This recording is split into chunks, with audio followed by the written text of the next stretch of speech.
ایک انہیں بہن نے کوشچن کیا تھا کہ بغیر دوپٹے کے وضو ہو جاتا ہے کہ نہیں؟ تو بالکل ہو جاتا ہے، اس میں کوئی حرج نہیں ہے۔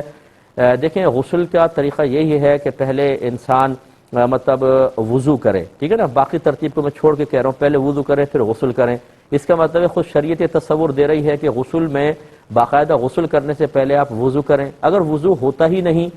کیونکہ یہاں تو آپ دوپٹے کا سوال کر رہی ہیں، جب آدمی نہا رہا ہوتا ہے تو وہاں کیا معاملہ ہوتا ہے آپ جانتے ہیں، تو اگر وضو ہوتا ہی نہیں اس صورت میں تو پھر شریعت کیوں اس کا حکم دیتی؟ تو اس لیے معلوم یہ ہوا کہ دوپٹہ سر پہ نہ بھی ہو تب بھی وضو بالکل ہو جاتا ہے، اس میں کوئی پریشانی کی ضرورت نہیں ہے۔ ایک بھائی نے کوشچن کیا تھا کہ مغرب کی اگر کوئی شخص تیسری رکعت میں امام کے ساتھ شامل ہو تو شامل ہونے کے بعد التحیات پڑھے گا، اب جب اپنی پڑھنے کھڑا ہوگا تو کیا پھر بھی التحیات پڑھے گا ایک رکعت کے بعد یا آخر میں جا کر پڑھے گا؟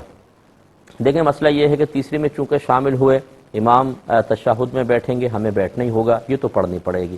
اب جب ہم اپنی پڑھنے کھڑے ہوں گے تو ایک رکعت پہلے امام صاحب کے ساتھ پڑھی اور ایک یہ ہم اپنی پڑھ رہے ہیں، یہ ہو گئے دو، اور شریعت نے یہ بتایا کہ دو رکعت کے بعد التحیات یعنی تشہد میں بیٹھا جاتا ہے، لہٰذا یہ اپنی جب پڑھنے کھڑے ہوں گے ایک رکعت مکمل کر کے اس میں بھی ان کو تشہد پڑھنی ہوگی، پھر تیسری پڑھنے کھڑے ہوں گے جو لاسٹ ہے، اس کے بعد بھی تشہد ہوگی، گویا کہ تیسری رکعت میں اگر شامل ہوتے ہیں تو 3 دفعہ تشہد پڑھنی ہوگی۔